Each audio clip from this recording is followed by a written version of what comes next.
오늘 이 시간 말씀은 창세기 42장 말씀입니다. 42장 18절부터 38절까지의 말씀입니다. 18절부터 38절, 그 중에 18절부터 20절까지의 말씀을 읽도록 하겠습니다. 사흘 만에 요셉이 그들에게 이르되 나는 하나님을 경외하노니 너희는 이같이 하여 생명을 보존하라. 너희가 확실한 자들이면 너희 형제 중 한 사람만 그 옥에 갇히게 하고 너희는 곡식을 가지고 가서 너희 집안에 굶주림을 구하고 너희 막내 아우를 내게로 데리고 오라. 그러면 너희 말이 진실함이 되고 너희가 죽지 아니하리라 하니 그들이 그대로 하니라. 사람은 누구나 회복을 원하지요. 관계가 회복되기를 원하고 무너진 삶이 다시 일어서기를 원합니다. 그러나 성경에 보여주는 회복은 언제나 진실을 지나갑니다. 하나님은 상처를 덮어둔 채 평안만 주지 않으시고 숨겨진 죄를 직면하게 하신 뒤에 참된 회복으로 인도하시는 거죠. 창세기 42장의 형제들은 곡식을 사러 애굽에 왔다가 예상하지 못한 일을 겪게 됩니다. 시므온이 붙잡히고 막내 베냐민을 데려오라는 요구를 듣게 되지요. 형들은 두려워했고 야곱은 절망했습니다. 그러나 그 모든 과정 뒤에는 가족을 다시 하나로 세우시려는 하나님의 깊은 계획이 숨어 있었습니다. 하나님은 때로 우리의 삶을 흔드십니다. 편안하게 덮어두었던 문제를 다시 꺼내게 하시고 아픈 기억을 마주하게 하십니다. 그것은 우리를 무너뜨리기 위함이 아니라 더 깊은 회복으로 이끄시기 위함인 것입니다.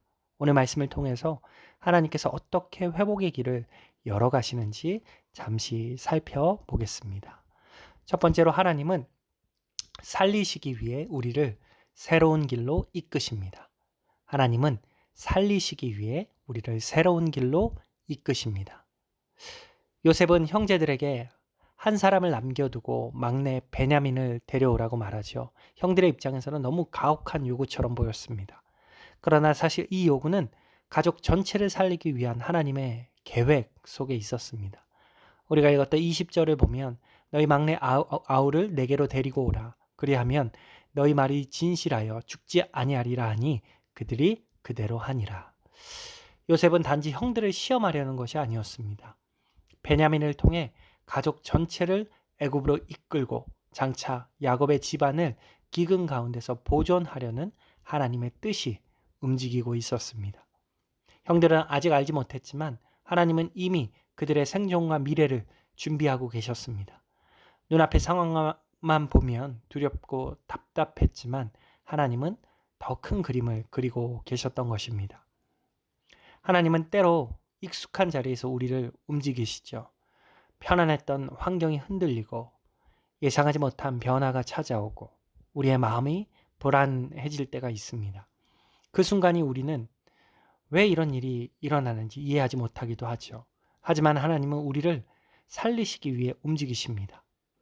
영적으로 무뎌진 자리를 깨뜨리시고 새로운 은혜의 자리로 이끄시고 더 깊은 믿음의 길로 데려가십니다. 그래서 성도는 지금 보이는 상황만으로 낙심하지 말아야 합니다. 하나님은 우리보다 앞서가시며 우리가 보지 못하는 내일을 이미 준비하고 계십니다. 때로는 이해되지 않는 길도 결국 생명의 길이 될 수 있는 것입니다.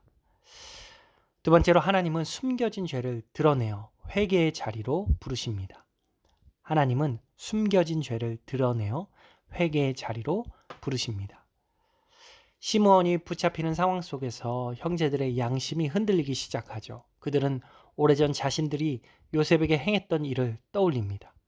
세월이 흘렀고 이미 지난 일처럼 살고 있었지만 하나님은 그 죄를 그냥 묻어두지 않으셨습니다. 21절의 말씀을 보면 그들이 서로 말하되 우리가 아우의 일로 말미암아 범죄하였도다. 그가 우리에게 애걸할 때에 그 마음의 괴로움을 보고도 듣지 아니하였으므로 이 괴로움이 우리에게 임하도다. 형들은 이제야 자신들의 죄를 입으로 고백합니다. 요셉이 울며 살려달라고 애원하던 장면이 다시 떠올랐습니다. 그동안은 애써 외면하며 살아왔지만 하나님은 그들의 양심을 깨우고 계셨습니다. 하나님은 우리의 죄를 그냥 지나치지 않으십니다. 사랑하시기 때문에 반드시 그것을 다루십니다. 덮어둔 죄를 드러내시고 굳어진 마음을 흔드시고 회개의 자리로 부르시는 것이죠. 우리 사람들은 죄를 숨기면 편할 것 같지만 사실 죄는 숨길수록 마음을 더 무겁게 만듭니다. 해결되지 않는 죄책감은 하나님이 주시는 은혜조차 두렵게 만드는 것이죠. 우리도 신앙생활 속에서 마음 한구석에 감추어둔 죄가 있을 수 있습니다. 미움과 상처와 교만, 욕심, 음란함, 용서하지 못하는 마음이 오래 묵어 있을 수 있습니다. 겉으로는 괜찮아 보여도 하나님 앞에서는 해결되지 않은 문제로 남아 있을 수 있습니다.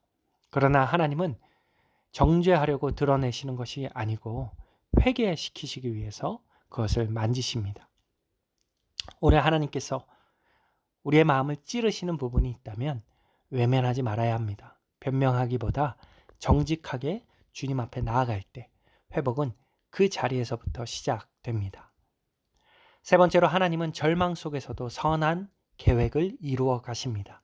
하나님은 절망 속에서도 선한 계획을 이루어 가십니다. 형들이 돌아와 모든 일을 설명하자 야곱은 깊은 절망에 빠지죠. 요셉은 이미 잃었고 시므온은 애굽에 붙잡혔고 이제는 베냐민까지 데려가야 하는 상황이 되었기 때문입니다. 36절의 말씀을 보면 그들의 아버지 야곱이 그들에게 이르되 너희가 나에게 자식을 잃게 하도다.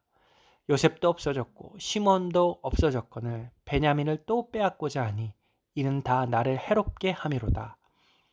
야곱의 눈에는 모든 것이 무너지는 것처럼 보였습니다.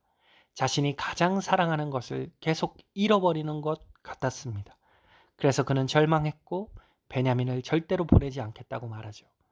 하지만 야곱은 아직 모르고 있었습니다. 하나님은 그 모든 상황을 통해 가족 전체를 살리는 놀라운 일을 준비하고 계셨다라는 것이죠. 요셉은 살아있었고 하나님은 기근 가운데 야곱의 집안을 보존할 계획을 이미 진행하고 계셨습니다.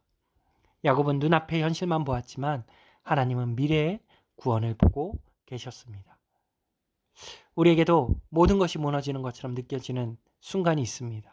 기도해도 답이 보이지 않고 잃어버린 것만 생각나고 앞날이 캄캄하기도 하죠. 그러나 우리 하나님은 절망 속에서도 일하십니다. 우리가 끝이라고 생각하는 자리에서 새로운 길을 준비하시고 눈물의 시간을 지나서 더 깊은 은혜로 이끄십니다.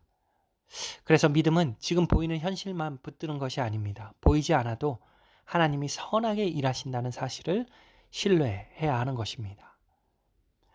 여러분, 창세기 42장은 형제들의 두려움과 야곱의 절망으로 가득한 장면처럼 보입니다. 그러나 하나님은 그 모든 과정을 사용하셔서 무너진 가족을 회복의 길로 이끌고 계셨습니다.